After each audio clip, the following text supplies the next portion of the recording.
Voilà, madame, monsieur, précédemment, dans votre émission, qui est notre émission Moringa Talk Show, nous avons parlé des hôtels. L'hôtel, dans l'Antiquité, était une construction en pierre de forme cylindrique ou quadrangulaire, sur lesquelles on déposait les offrandes à la divinité. Alors, sur ces plateaux, pour en parler, nous avons notre personne ressource. Il s'agit bien du docteur Jean-Claude Roger. Bonsoir, docteur, comment allez-vous? Bonsoir, Ange. Vous allez très bien, en fait. Grâce sur grâce. Ça marche, c'est voir.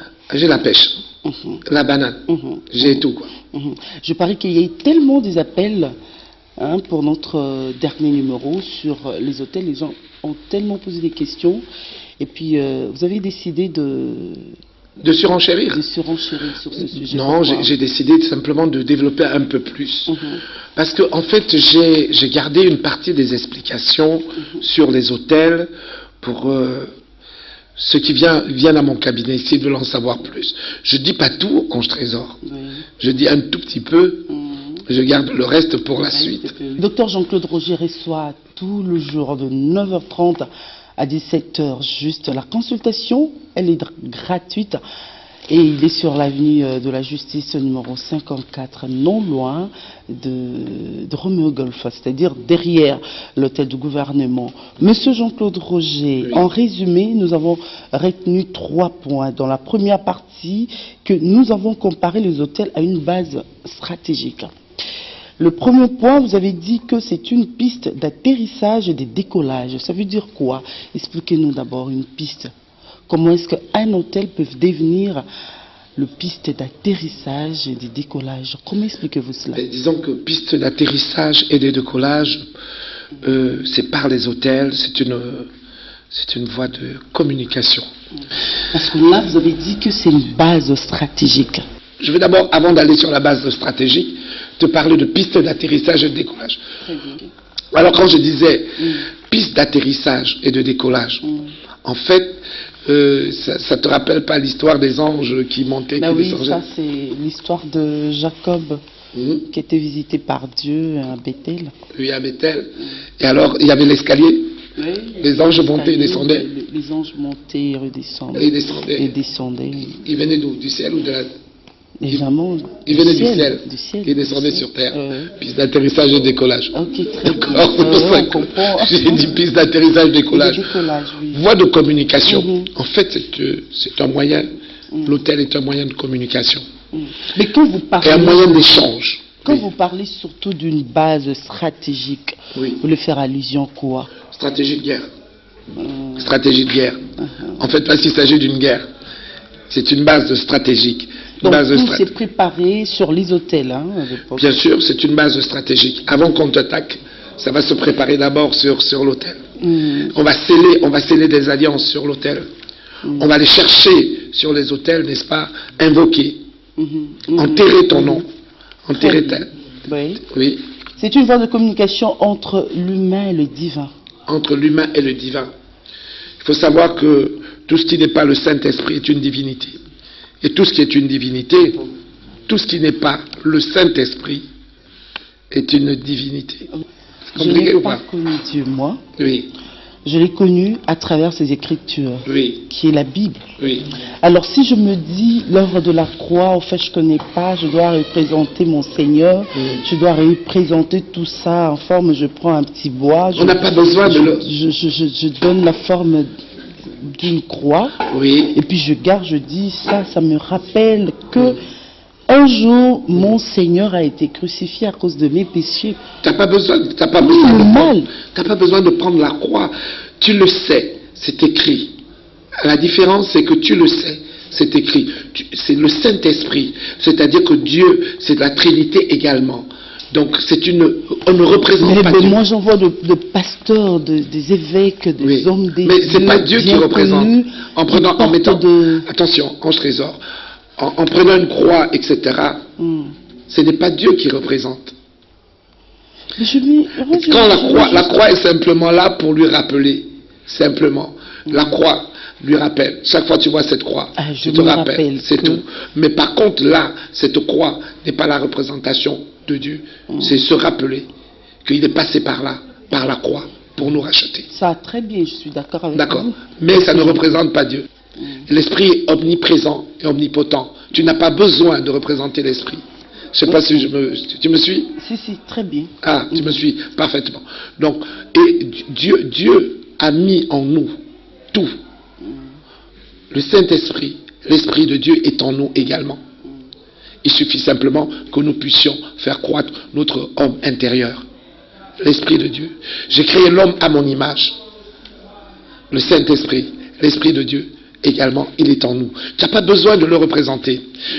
Dans toutes les religions du monde où on a à représenter une divinité, ce n'est pas Dieu. C'est une divinité. Il y a beaucoup de gens qui vont manger dans un restaurant. Est-ce que c'est un péché ou... Oui, parce que Dieu l'interdit. Dieu est un Dieu jaloux.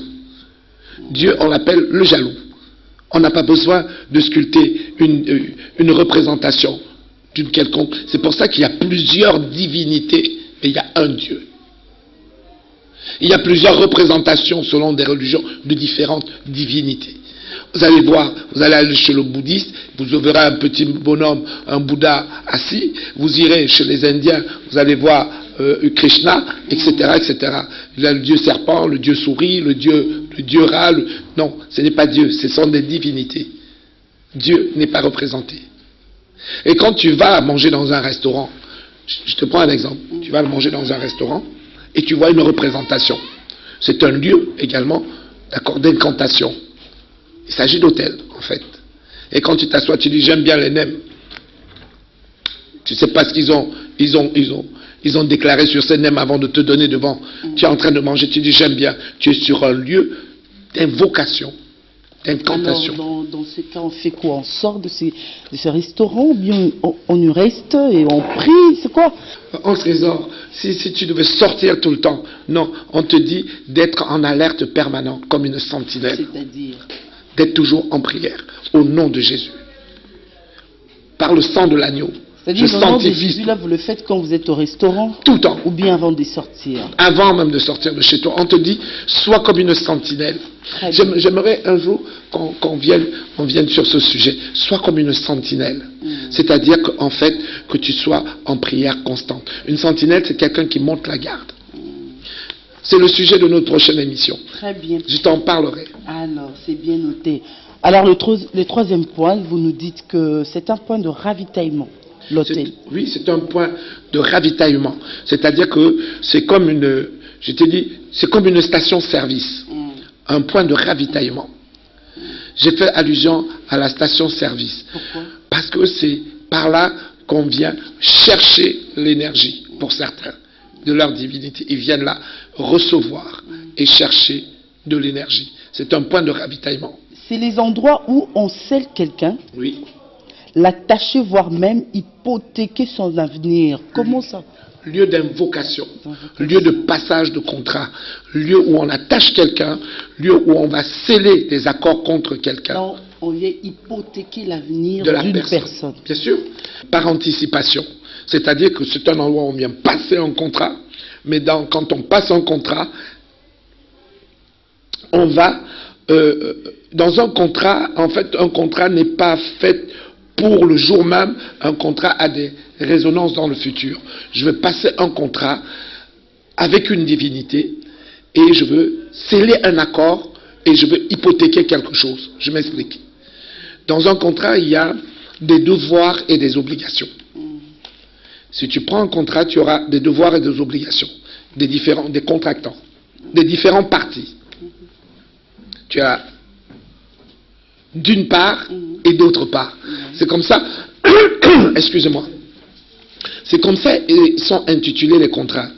D'une part, Madame X, d'autre part, la divinité Y, ou la divinité B.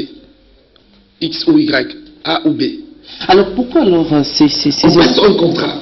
Ce contrat va dire, je veux faire ça pour toi, mais en échange, tu feras ça pour moi. Ou en échange, j'aurai droit à ça. Tu vas hypothéquer. Par exemple, les gens passent par ces lieux d'invocation, d'incantation, d'accord, pour passer des accords avec des divinités. Ils sacrifient même leur famille, l'avenir de leurs enfants. Si tu me donnes ça, je te donne le premier-né ou la première fille en échange, etc., etc. Je te donnerai également la possibilité, je te donnerai mes enfants pour femmes, ou mes arrière-petits-fils pour femmes. Les arrière-petits-fils n'existent pas, mais on a passé un contrat sur eux. Alors tu te retrouves un jour, tu nais, tu es arrière-petit-fils, et la personne n'est plus. La divinité a un document contractuel dans lequel il a donné des choses à l'autre, mais l'autre n'est plus.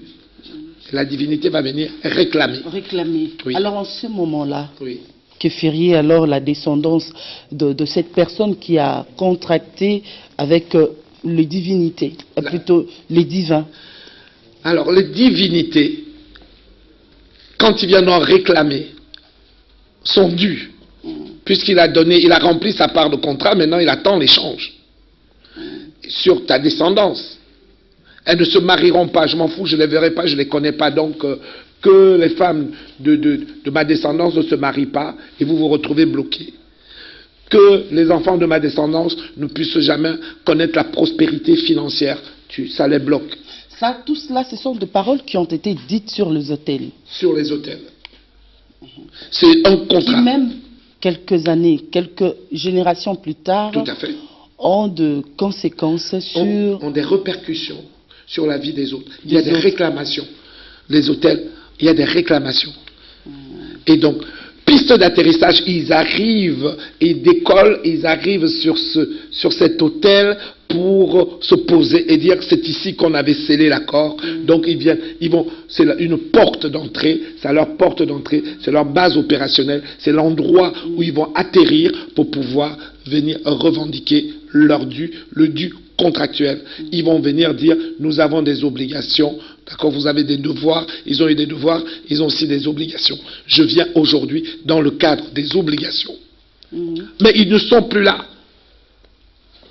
Non, non, même s'ils ne sont plus là. Déjà, ils sont morts. Il y a des générations. Ils sont morts. Passées. Mais j'ai un document. Il va dire, j'ai un document. Un document. Qui vous réclame.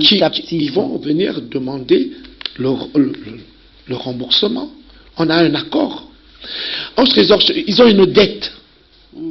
Ils ont une dette. Alors, en parlant de dette, ça nous rappelle l'histoire du prophète, de la veuve Sunamite, je pense. Histoire de la Bible avec le prophète où son mari aussi était un prophète juste après sa mort. Le prophète a laissé tellement de dettes et puis la femme, elle était vraiment arrivée à bout. Donc elle devait rembourser jusqu'à ce que le prophète des dieux prend des vases remplis d'huile. Et quand elle s'est mise à remplir, les vases elle remplissait, ça se remplissait, ça se remplissait, ça se remplissait. Ça finissait pas et puis bon. Elle allait payer les dettes. Elle est allée payer les dettes. Est-ce que c'est pareil avec le contrat qu'on fait avec... C'est une dette. C'est une dette. Donc ça revient au même, c'est pareil. Là, il y a une différence. Tu as pris cet exemple. Moi, je serais plutôt dans le domaine du comportement aujourd'hui. Toi, tu restes focus sur la religion 2 minutes. Et après, on va revenir dessus. Demain, je rentre dans une banque, je veux contracter un prêt. Je veux dire, voilà, je voudrais un crédit. On va me demander mon état civil. Je veux le décliner. On va rédiger ce contrat et on va me donner un document. Eh bien, figure-toi, Ange Trésor, demain je ne viens plus à être là. Touche du bois, c'est une expression. Hein. Quand on dit touche du bois, mes ayants droit, pour toucher leur héritage, devra solder les encours de cette créance. Que vous avez laissée. Que j'ai laissée. Il y aura un officier ministériel, soit un huissier envoyé par la banque X qui viendra dire, j'ai un document. Monsieur avait une dette chez nous,